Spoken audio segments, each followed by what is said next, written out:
two of my missions, and I still don't have an answer. I have seen a snake out there, 6, 7, 8 feet long. It is rubbery because it has internal waves in it, and it follows you for a rather long period of time. Begitulah salah satu cuplikan dari wawancara televisi di acara Sighting pada tahun 1995 dengan Story Musgrave. Kita mungkin sering mendengar cerita-cerita penampakan hantu dan semacamnya dari para pendaki gunung. Sebagian kita mempercayai bahwa hal-hal tersebut benar-benar ada dan terjadi. Namun sebagian dari kita juga menolak untuk percaya. Terutama jika cerita tersebut disampaikan oleh orang-orang yang kurang cukup memiliki kredibilitas atau profesionalitas. Tapi gimana jika cerita penampakan disampaikan oleh misalnya pilot pesawat tempur? Mereka adalah orang-orang yang profesional dan berkredibilitas cukup baik. Mungkin kita pernah membaca berita atau nonton berita TV bahwa beberapa pilot pesawat tempur melihat penampakan berupa benda-benda aneh yang terbang di sekitar mereka. Dan penampakan ini disertai bukti-bukti video rekaman. Apakah kita akan tetap meragukan kredibilitas mereka? Lalu bagaimana jika penampakan diceritakan oleh misalnya astronot? Suatu profesi yang saat ini berada di urutan teratas dalam hal bergengsi, penguasaan ilmu pengetahuan, keterampilan, dan kredibilitasnya. Story Musgrave adalah seorang astronot, ahli matematika, dan doktor. Apakah kita juga meragukannya? Mari kita lanjutkan dengan cerita lain dari pengalaman mereka. Yang kedua adalah peristiwa Gordon Cooper saat melakukan penerbangan ruang angkasa dengan pesawat Mercury. Pesawat Mercury ini adalah pesawat ruang angkasa dari generasi pertama dari Amerika Serikat. Astronot dalam program Mercury pada umumnya dipilih dari pilot penguji pesawat yang sangat berpengalaman. Pada saat Gordon Cooper mengorbit bumi selama beberapa waktu dengan pesawat ruang angkasanya, dia tengah mengorbit bumi di atas Australia. Dan saat itu ada 3 benda asing yang dia lihat dari kaca jendela kecilnya. 3 benda itu terbang dalam formasi segitiga. Lalu salah satu dari benda itu malah terbang menuju ke pesawatnya.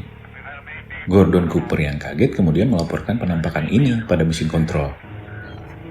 Tidak kurang mengagetkannya pula bahwa apa yang dilihat oleh Gordon Cooper ternyata terdeteksi juga oleh tracking system milik NASA. Beberapa orang memperkirakan bahwa itu adalah serpihan roket atau satelit. Tapi harap diingat bahwa penerbangan ruang angkasa dan teknologi satelit pada saat itu masih dalam tahap awal. Jumlah satelit dan roket yang diluncurkan masih bisa dihitung dengan jari. Probabilitasnya tidak terlalu mendukung loh. Lucunya, wartawan pada saat itu dilarang untuk menanyakan hal-hal semacam ini pada Gordon setelah dia kembali dari ruang angkasa. Gordon Cooper ini adalah mantan pilot pesawat tempur yang direkrut menjadi astronot. Dan sebetulnya penampakan seperti ini adalah kejadian kedua untuk dia, yaitu melihat sesuatu. Kejadian pertama terjadi jauh sebelumnya, yaitu pada saat Gordon masih menjadi pilot pesawat tempur. Nah, pada saat itu dia pernah berpapasan dengan benda-benda aneh, yang ketika itu dikategorikan sebagai objek terbang tak dikenal. Kejadian ketiga, ini dialami oleh kru Apollo 10 pada saat melintasi bulan.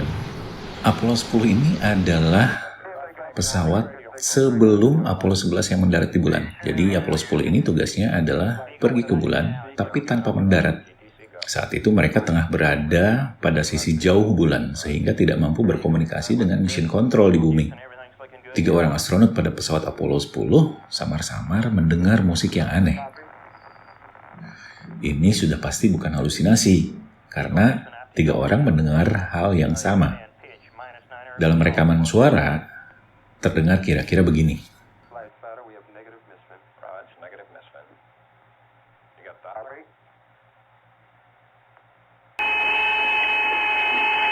Boy, that sure is weird music.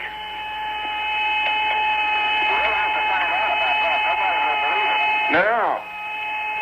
It's a whistling, you know, like an outer space type thing.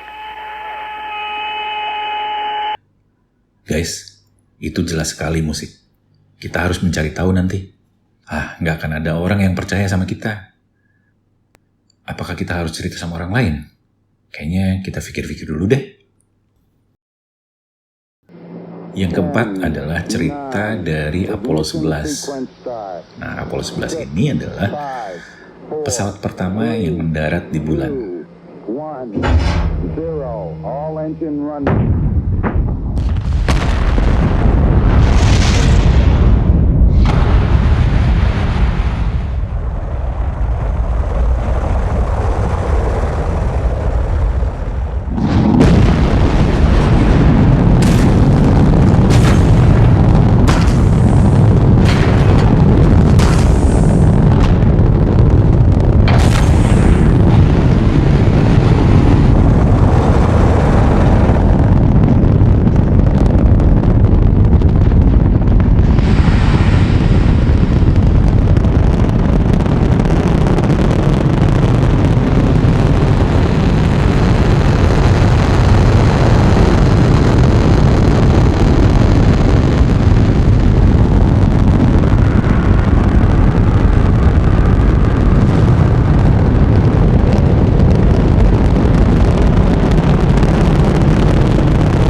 Yaitu dengan astronotnya yang terkenal, Neil Armstrong, seorang manusia pertama yang menginjakkan kaki di bulan.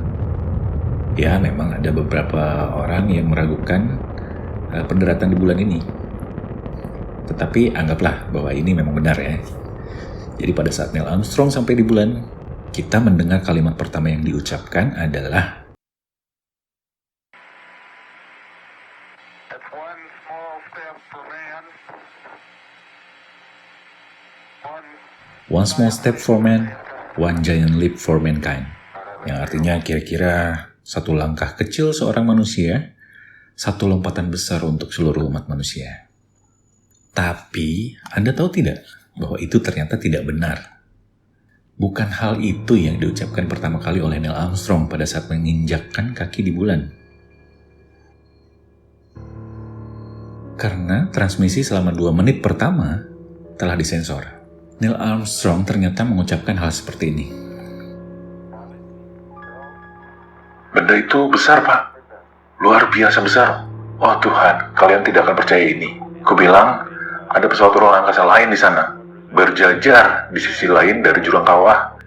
Mereka ada di bulan, memperhatikan kita. Pembicaraan Neil Armstrong di 2 menit pertama itu tidak disiarkan di televisi karena transmisinya terputus. Atau barangkali sengaja diputus. Entahlah. Neil Armstrong tidak pernah membicarakan hal ini lagi. Tapi dari berbagai sumber tak resmi yang terlibat dalam program Apollo mengkonfirmasi hal ini. Tapi apakah Neil Armstrong benar-benar melihat alien? Ada kemungkinan bahwa yang dilihat oleh Neil Armstrong adalah fitur geologis dan bebatuan. Tetapi gaya bahasa yang digunakan oleh Neil Armstrong dapat membuat orang lain salah mengartikannya. Maka dari itu, pembicaraan awal Neil Armstrong di bulan tidak disiarkan. Hal kelima yang dialami oleh Yang Liwei sebagai astronot Cina pada penerbangan yang diluncurkan oleh Cina sendiri. Ya, Cina adalah negara pada urutan ketiga yang mampu meluncurkan sendiri pesawat ruang angkasanya selain Amerika dan Rusia. Yang Liwei ini sedang melakukan pengetesan pada berbagai sistem ketika tiba-tiba dia mendengar ada suara ketukan di luar pesawatnya. Suaranya itu seperti seseorang tengah mengetuk sebuah ember dengan palu. Suara ini terus-menerus didengarnya. dan membuat Yang Li Wei khawatir akan kejadian sebuah kebocoran pada pesawatnya. Nah, kalau itu suara tukang mengetuk-ngetuk tembok. Mungkinkah sesuatu berusaha mengetuk-ngetuk dinding pesawatnya dari luar karena ingin masuk? Yang Li Wei pada saat itu lebih khawatir bahwa pesawatnya yang dihantam meteor, bukan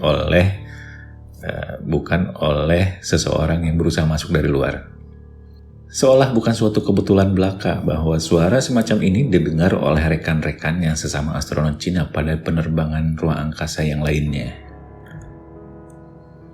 Yang keenam, dialami oleh astronot Li Roiqiao dari NASA yang menjadi komandan Stasiun Ruang Angkasa Internasional di tahun 2005. Di dalam wawancaranya dengan Washington Post, dia mengutarakan bahwa pada suatu saat dia melihat sederetan cahaya yang membentuk formasi terbang melintasi stasiun ruang angkasa yang ditempatinya.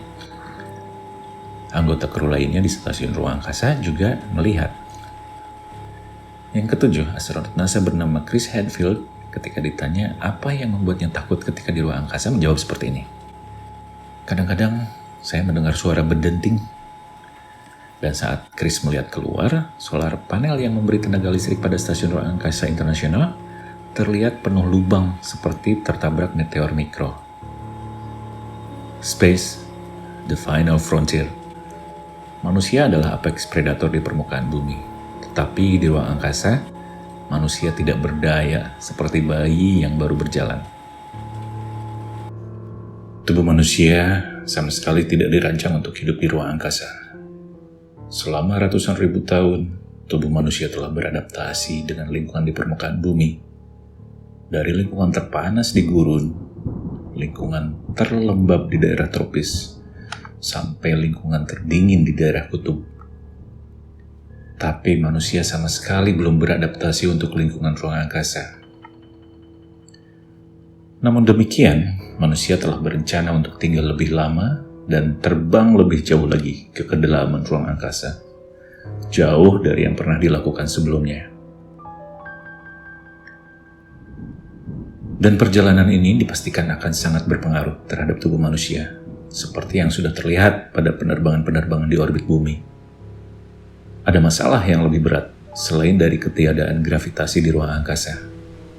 Masalah itu adalah radiasi sinar kosmis. Di bumi, kita dilindungi oleh medan magnet bumi dan atmosfer bumi yang mampu menyingkirkan radiasi-radiasi yang berbahaya. Tapi di atas sana, astronot hanya dilindungi metal tipis dari pesawat ruang angkasa. Sebetulnya kejadian semacam itu sering sekali terjadi pada astronot di ruang angkasa. Beberapa dilaporkan, dan banyak yang tidak. Sangat mungkin bahwa yang dialami mereka sebenarnya adalah halusinasi. Ditambah lagi dengan beban kerja yang berat, waktu kerja yang demikian ketat, istirahat yang kurang, kesepian karena jauh dari keluarga, stres yang demikian tinggi. Dan itu semua adalah resep yang ampuh untuk menimbulkan halusinasi. Belum ada yang benar-benar dapat memastikan efek perjalanan ruang angkasa dalam waktu yang lama bagi tubuh manusia. Diperlukan sekitar 1000 hari untuk penerbangan ke planet Mars. Radiasi yang akan diterima oleh astronot yang menuju ke sana dapat dipastikan melewati ambang batas aman. Mereka akan dibayang-bayangi oleh penyakit kanker selama sisa hidupnya. Penerbangan ruang angkasa tidak seindah yang ditampilkan di film. Pesawat Enterprise pada film Star Trek memiliki gravitasi buatan yang tidak pernah dijelaskan bagaimana cara kerjanya. Film Star Wars jelas-jelas tidak memikirkan hal-hal teknis dalam film mereka. Tapi ada satu film yang cukup realistis menggambarkan masalah teknis manusia pada perjalanan ruang angkasa, yaitu adalah film 2001 Space Odyssey, di mana di dalam film tersebut digambarkan bahwa keadaan manusia begitu lemah pada lingkungan ruang angkasa. Di ruang angkasa, bukan manusia yang mampu menjalaninya, tetapi alat-alat ciptaan manusia yang lebih tahan untuk berada di sana. Siapa di antara kalian yang masih berani untuk terbang ke sana? Salam.